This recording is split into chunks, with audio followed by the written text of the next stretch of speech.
माँ के लिए अगर कोई कुछ बोलता है तो बहुत छोटा आदमी है, यही हम कहना चाहेंगे। और वो जिस मजहब में है उस मजहब को भी अपने आचरण से छोटा बना रहा है। जो साक्ष्य से भयभीत होगा वो साक्ष्य को हटाएगा, आपको क्यों मारेगा? आपको मारने से तो उसका काम बनेगा नहीं। नमस्कार, मैं गौरव कुमार पांडे और इस वक्त यूपी तक की टीम मौजूद है महाराज जी के साथ। और महाराज जी, आज इस यात्रा के तीसरे दिन हम निकल रहे हैं अब सीधे लखनऊ की तरफ के लिए। और लेकिन दूसरे दिन सुबह सुबह जो है 5 बजे के आसपास जो आशुतोष ब्रह्मचारी द्वारा एक बड़ा आरोप, बड़ा बयान जो है सामने आता है। पूरे दिन जो है हलचल रहती है और आखिरकार मुकदमा जो है अज्ञात के नाम पर लिखवा दिया जाता है। लेकिन उस मुकदमे में ये भी लिखवाया जाता है कि आप लोग सभी लोग मिलकर इस जो है षड्यंत्र को कहीं ना कहीं अंजाम देते हैं। ऐसा है कि आशु नाम के जो व्यक्ति हैं उन्होंने मोर्चा ही खोल रखा है, किसी न किसी तरह से हमारे ऊपर आरोप लगाने के लिए काम कर रहे हैं। तो स्वाभाविक है कि उनका यही कहना रहेगा जैसा उन्होंने कहा। महाराज जी, लेकिन जिस प्रकार से उन्होंने आपका नाम सीधे सीधे लिया, महाराज मुकुंदानंद जी का नाम लिया और पूरा एक प्रॉपर बताया कि ये लोग टीम बनाकर एक तरह से साजिश प्लानिंग कर रहे थे इस चीज़ की, ताकि मैं सबूत इकट्ठे जो है ना कर पाऊँ। ऐसा है कि अगर हम लोग ये कर रहे होते, हम लोग तो आपके कैमरे की जद में ही निरंतर हैं, अपना लखनऊ की तरफ प्रस्थान कर रहे हैं, लोगों से मिलजुल रहे हैं, बात कर रहे हैं। हमारे पास कहाँ इस बात का समय है, ना तो हमारी सोच ऐसी है, ना तो हमारे पास इस तरह का समय है। वो कहाँ जा रहे हैं, कहाँ आ रहे हैं, हमारी जानकारी में भी नहीं है। इसलिए नाम किसी का वो लिखवा दें, नाम लिखवाने से तो कोई प्रमाण नहीं हो जाता है। महाराज जी, इसके अलावा उन्होंने ये भी बयान दिया कि कहीं ना कहीं जो जी आप कहते हैं कि वो कह रहे हैं कि हम साक्ष्य ना जमा कर सकें इसलिए हमारे ऊपर हमला हो गया। तो देखिए, साक्ष्य अभी उन्होंने संकलित नहीं किया है। डे 1 से वो कह रहे हैं कि मेरे पास सीडी है। जाने कितने वक्तव्य उनके आए कि मेरे पास सीडी है, मेरे पास सीडी है। जब आप लोगों ने हमसे पूछा कि भाई उनके पास तो एक सीडी है, तो हमने तुरंत कहा कि इसी समय सार्वजनिक कर दी जाए वो सीडी, क्योंकि हमारे जीवन में कभी ऐसा दृश्य बना नहीं, इसलिए उसको कोई कैमरा कैसे रिकॉर्ड कर लेगा जो दृश्य ही बना नहीं है। तो हमने कहा, तो उन्होंने उसको सार्वजनिक नहीं किया, कर देना चाहिए था। फिर वो प्रयाग में आए, वहाँ पर उन्होंने एक लैपटॉप उठा करके दिखाया कि इसमें है सब कुछ, मैं समय पर दूंगा। उसके बाद हाई कोर्ट में मुकदमा लगा। जो कह रहे हैं ना कि हाई कोर्ट में मैं जमा करने जा रहा था, तो हाई कोर्ट में मुकदमा तो उनके लैपटॉप दिखाने के बाद लगा था। तो अगर उनको हमारी जमानत का विरोध करना था तो उनके वकील आए थे, 25 से 30 मिनट तक उनकी बहस भी हुई, उनको पूरा मौका दिया गया। उन्होंने क्यों नहीं उसी समय वो सीडी, वो लैपटॉप, वो जो कुछ भी उनके पास था वो रख दिया? उन्होंने नहीं रखा। अगर होता तो रख ही देते, क्या छोड़ते आप बताओ? तो उन्होंने नहीं रखा क्योंकि उनको पता था कि अगर हम रखेंगे तो एक तो है नहीं, और दूसरे अगर हम कुछ गलत रख देंगे तो हमको उल्टी डांट पड़ जाएगी। तो जब उनको मौका था उन्होंने रखा नहीं। अब वो कह रहे हैं कि हम रखने जा रहे थे।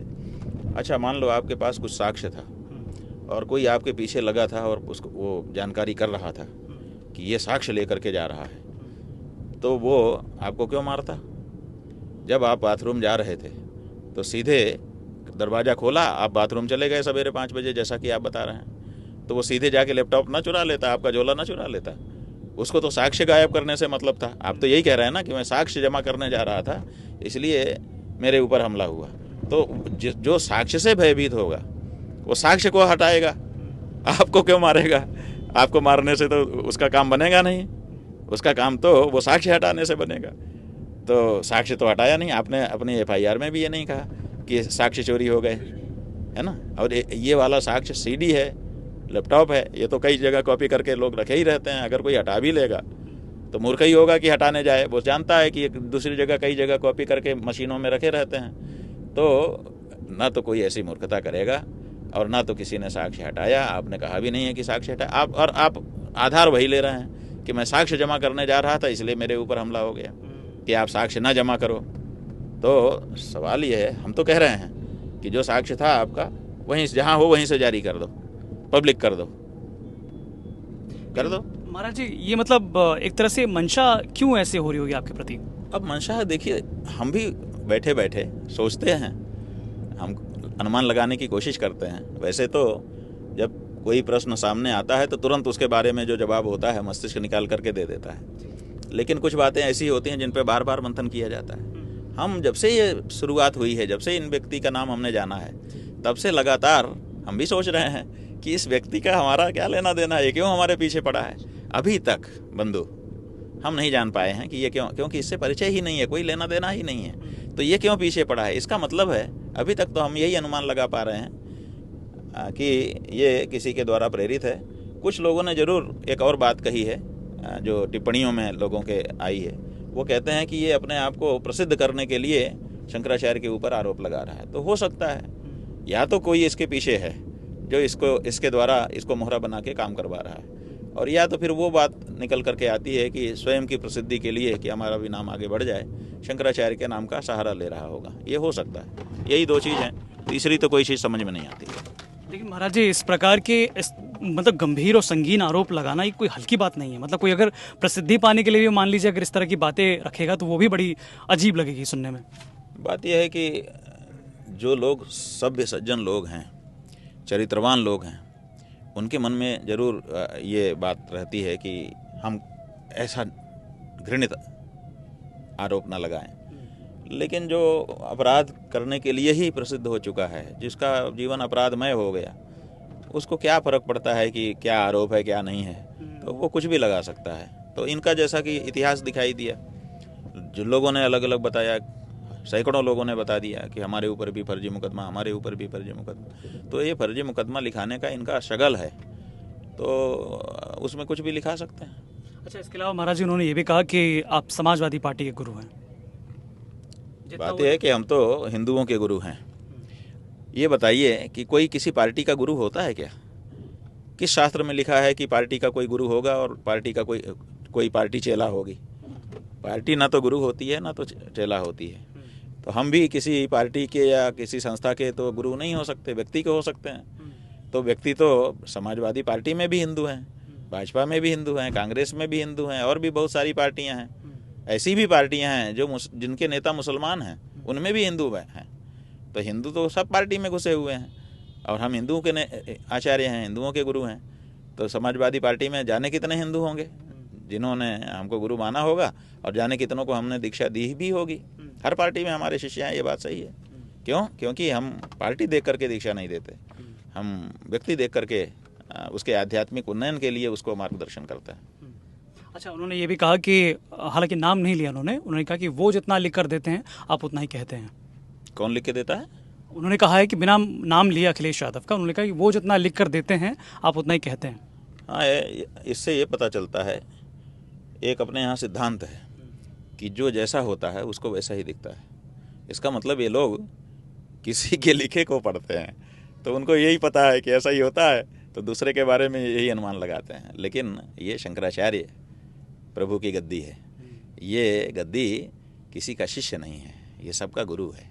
इसलिए यहाँ जो आएगा, अगर कुछ करेगा तो हमारा लिखा पढ़ेगा, वो उसका लिखा हम नहीं पढ़ते हैं। उसका लिखा जिस दिन पढ़ेंगे उस दिन अपनी गरिमा खो देंगे हम। महाराज, इसके अलावा देखा जाए तो अभी हम उन्नाव से निकल कर आ रहे हैं बाहर। उन्नाव के ही जो सांसद हैं साक्षी महाराज, उन्होंने भी आपको लेकर जो है बयान दिया। उन्होंने कहा कि आप कांग्रेस के पिट्ठू हैं। पिछला बयान था, इस पर क्या कहेंगे आप? ऐसा है कि साक्षी महाराज का नाम तो साधु संत जैसा है, उनका जो बाहरी आवरण है, वेशभूषा, वो भी बिल्कुल साधु संत जैसी ही है। लेकिन वो हैं तो फुल टाइम पॉलिटिशियन, एक पार्टी को ज्वाइन करके राजनीति कर रहे हैं। तो जो व्यक्ति स्वयं एक पार्टी का पिट्ठू हो चुका है घोषित रूप से, वो दूसरे को कहे कि ये पिट्ठू हो गए हैं, कितना शोभायमान होता है आप बताइए। कम से कम उनको तो नहीं कहना चाहिए, कोई दूसरा कहे तो उसका जवाब दिया जाए। जब आप स्वयं, आप घर से क्यों निकले थे महाराज जी? अध्यात्म की खोज में ना, आत्मा की खोज में निकले थे। संसार छोड़ दिया था आपने। घर से निकलने का मतलब हम संसार छोड़ रहे हैं। तो जब संसार आपने छोड़ दिया तो ये राजकाज तो संसारिक काम है, उसमें क्यों गए आप? तो आप अपनी मर्यादा को कमज़ोर कर रहे हैं। अब उस पर भी आप अपने जगत गुरु पर सवाल उठा रहे हैं, है ना? जगत गुरु की डिग्निटी पर आप सवाल उठा रहे हैं। ये तो और दूसरा अपराध कर रहे हैं। ये नहीं करना चाहिए। आपका मन नहीं माना, आप सांसद बन गए हैं, आप सांसद के रूप में जो आपके कार्य हैं वो करिए। ये छोटी राजनीति मतलब आपने जो किया है वो भी अच्छा नहीं है, क्योंकि साधु बने थे तो साधु बने रहना चाहिए था। आपको अध्यात्म के क्षेत्र में ऊंचाई प्राप्त करनी चाहिए थी। अध्यात्म के क्षेत्र में आपको अगर ऊंचे जाना था तो आप अध्यात्म के क्षेत्र में ऊंचाई पर जाते। राजनीति के क्षेत्र में आप ऊंचाई पर क्यों गए? इसका मतलब है कि आपने अपना जो मार्ग था उसको छोड़ा, दूसरे मार्ग को पकड़ करके आगे गए। तो ये किसी भी साधु संत के लिए, हम इसीलिए ये जो हमारी लड़ाई चल रही है योगी आदित्यनाथ जी से, उसका निहितार्थ यही है कि ये बात जनता के बीच में भी स्पष्ट हो जाए कि एक बार विरक्ति का मार्ग पकड़ लेने के बाद गेरुआ कपड़ा धारण करके कोई व्यक्ति पॉलिटिक्स में नहीं जा सकता। जा रहा है तो उसको कपड़ा छोड़ना होगा। अब ये बात स्थापित होनी है। इसलिए साक्षी महाराज को भी आँच उसकी दिख रही होगी कि अगर ये सिद्धांत फिर से, जो शास्त्रों का ही सिद्धांत है, अगर फिर से स्थापित हो जाता है तो हमको भी या तो राजनीति में बने रहने के लिए गेरुआ छोड़ना होगा और या तो फिर ये राजनीति छोड़नी होगी। परेशान होंगे वो अंदर से। महाराज जी, मुख्यमंत्री योगी आदित्यनाथ की माताजी को लेकर भी एक आपत्तिजनक टिप्पणी जो है एक मौलाना द्वारा किया गया, इस पर क्या कहेंगे आप? नहीं, ऐसा है कि ये अपनी सीमा का अतिक्रमण है। किसी को भी अपनी सीमा का अतिक्रमण नहीं करना चाहिए। किसी के माँ बाप तक जाना ये अनधिकार चेष्टा है। तो जिस भी मौलाना ने ये कहा है वो गलत कहा है। जहाँ तक आदित्यनाथ जी की बात है, हमारा सैद्धांतिक विरोध भले उनसे हो, लेकिन उनकी माँ को भी हम अपनी माँ कहेंगे, आपकी माँ को भी हम अपनी माँ कहेंगे। हमारा यही सनातन धर्म है कि हम किसी की माँ को अपनी माँ समझते हैं और माँ का सम्मान सर्वोपरि होता है। पितु शतगुणी माता गौरवेणातिरिच्यते। हमारा शास्त्र कहता है कि सबसे बड़ा पिता है, उसी ने हमको जन्म दिया है, लेकिन उससे भी शतगुणी 100 गुना माता का स्थान है। गौरवेण अतिरिच्यते, उससे बड़ा कोई नहीं। आपको हम बताना चाहेंगे कि हमारे यहाँ जो दंडी सन्यासी होता है, दंडी सन्यासी दंड सन्यास लेने के बाद केवल गुरु को प्रणाम करता है, या गुरु तुल्य कोई हो उसको प्रणाम करता है। उसका पिता भी उसके सामने, अगर जन्म देने वाला पिता भी आ जाए तो भी वो प्रणाम करना तो दूर, खड़ा भी नहीं होता उसके लिए। उसका पिता ही उसको साष्टांग प्रणाम करता है, उसके चरणों में माथा रख करके। लेकिन ये व्यवस्था होते हुए भी सनातन धर्म ने ये व्यवस्था दी है कि अगर माँ आ जाए जन्म देने वाली तो फिर न केवल अपने आसन से उठे बल्कि उसको साष्टांग प्रणाम करे। आदि शंकराचार्य ने भी माँ के लिए अपना जो श्रद्धा भाव है वो प्रकट किया था। तो हमारा सनातन धर्म है, इस सनातन धर्म में माँ से बढ़कर के कोई नहीं है। इसलिए माँ की इज्जत, मौलाना की भी जो कोई माँ होगी, हम उसके लिए भी कुछ अपशब्द नहीं बोल सकते क्योंकि वो भी माँ ही है। इसलिए माँ के लिए अगर कोई कुछ बोलता है तो बहुत छोटा आदमी है, यही हम कहना चाहेंगे। और वो जिस मजहब में है उस मजहब को भी अपने आचरण से छोटा बना रहा है। हम तो मुसलमानों से कहना चाहेंगे, कुन मौलवी साहब से कहिए कि जिससे लड़ना हो लड़ें, लेकिन माँ बाप तक जाने की बात ओछी बात है, ना करें। महाराज जी, आज इस धर्म युद्ध की तीसरा दिन है इस यात्रा का और 2 दिन निकल चुके हैं। इस यात्रा से जब आप लोगों से मिल रहे हैं या लोगों से बातचीत कर रहे हैं तो कैसा जो है रिएक्शन आपको देखने को मिल रहा है? जनता दुखी है, ठगा हुआ अपने आप को महसूस कर रही है। जब तथ्य सत्य उसके सामने आ रहे हैं तो और ज़्यादा तीव्रता उसके मन में इस बारे में आ जा रही है कि ये तो बहुत बड़ा छल हमारे साथ हो गया है, हम तो कुछ और ही समझ रहे थे।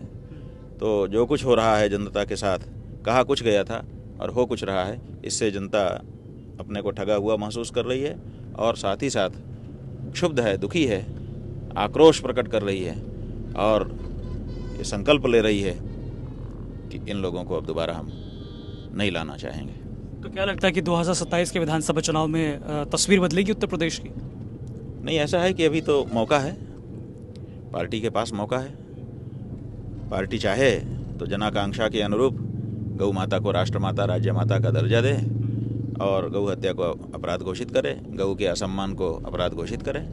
अगर ये काम कर लेते हैं तो कभी जो विश्वास हटा है वो रिस्टोर हो सकता है, ऐसा नहीं है, अभी मौका है। लेकिन अगर वो अहंकार में चूर होकर के ये सोचेंगे कि हम तो जो करते चले आए वही करेंगे, तो फिर कठिन है। तो महाराज जी, जिस प्रकार से कल यानी कि 8 तारीख को यूजीसी को लेकर कई जो है सामान्य वर्ग के जो संगठन हैं वो उन्होंने आह्वान किया था कि हम आंदोलन करेंगे, प्रदर्शन करेंगे दिल्ली में। रामलीला मैदान बाकायदा उसके लिए तैयार था, लेकिन पुलिस ने एक दिन पहले ही सभी को जो है हाउस अरेस्ट कर दिया। आसपास जो देखे उन्हें भी जो है हिरासत में लिया था। इस पर क्या कहेंगे, जो तमाम विरोध प्रदर्शन हो रहे हैं? ऐसा है कि कहा गया था कि हम भारत में लोकतंत्र स्थापित करेंगे, जनता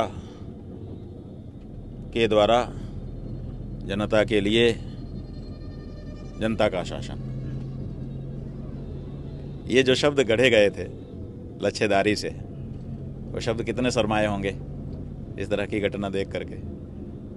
जबरा मारे रोने भी ना दे, मुहावरा है।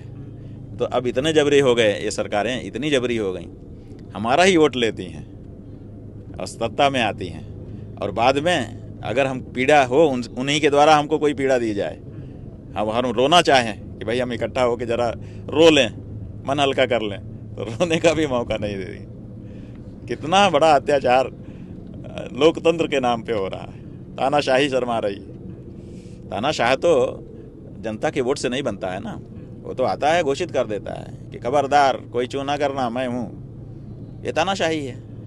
यहाँ क्या हो रहा है कि यहाँ नाम लिया जा रहा है लोकतंत्र का और काम तानाशाही का किया जा रहा है। ये गलत है। महाराज जी, एक आशुतोष ब्रह्मचारी पे एक आखिरी सवाल जो है वो छूट गया था। उन्होंने ये भी बयान दिया है कि अब जैसे ही आप लखनऊ पहुंच जाएंगे उसके बाद आप जो है गायब हो जाएंगे, दूर चले जाएंगे, कहीं फरार हो जाएंगे, ऐसे उन्होंने कहा। अच्छा, इसका क्या आशय है? ये तो पहली बार हम सुन रहे हैं। इसका मतलब है कि ऐसी कोई योजना है कि हमको गायब कर दिया जाएगा, और गायब कर दिया जाए तो लोग खोजें ना, इसलिए उसका माहौल पहले से बनाया जा रहा है कि ये तो गायब हो जाएंगे, मतलब किया जाएगा गायब हमको, और लोग समझेंगे कि पहले से कहा ही था आशुतोष महाराज ने, जो कि बहुत बड़े प्रामाणिक व्यक्ति हैं, हिस्ट्री सीटर रहे हुए हैं, उन्होंने कह दिया था, तो इसका मतलब सही है। तो अब शंकराचार्य जी गायब हो गए हैं। देखिए, हम कहीं गायब होने वाले नहीं हैं। उन्होंने कहा था कि भाग जाएंगे। हम निरंतर जनता में हैं जी। और अपने क्षेत्र की जनता में हैं। हमारा भी क्षेत्राधिकार है धार्मिक। आदि शंकराचार्य जी ने मठामनाय महानुशासन में बताया है, उत्तर प्रदेश हमारे क्षेत्राधिकार में आता है। तो हम अपने क्षेत्राधिकार में अपना धर्म का कार्य कर रहे हैं, धार्मिक लोगों को धार्मिक दृष्टि से जगा रहे हैं। हमारा काम है, हम वो करते रहेंगे, कहाँ जाएंगे हम। और अगर कोई ऐसी योजना है आशुतोष की या आशुतोष के पीछे जो लोग हैं उनकी, तो इसको ये नोट कर लिया जाए, इस पर सजग रहने की ज़रूरत है। अच्छा महाराज जी, लखनऊ में कार्यक्रम के लिए परमिशन वगैरह मिल गई अब? हाँ जी, कल शाम को परमिशन हम लोगों को दे दी गई है। परमिशन की जो शर्तें हैं, चूँकि हमारे पास कागज़ सामने नहीं है, उनको ज़रूर आप लोग देख लीजिए कि वो शर्तें क्या कहना चाहती हैं, लेकिन परमिशन मिल गई है। शुक्रिया महाराज जी, हमारे साथ बात करने। तो हमारे साथ महाराज जी थे, जो साफ तौर पे कई सारे मुद्दों पर हमसे जो है उन्होंने बातचीत की और बताया कि आगे जो है रणनीति क्या कुछ है। बाकी तमाम जानकारी, लेटेस्ट अपडेट्स के लिए आप जुड़े रहिए यूपी तक के साथ।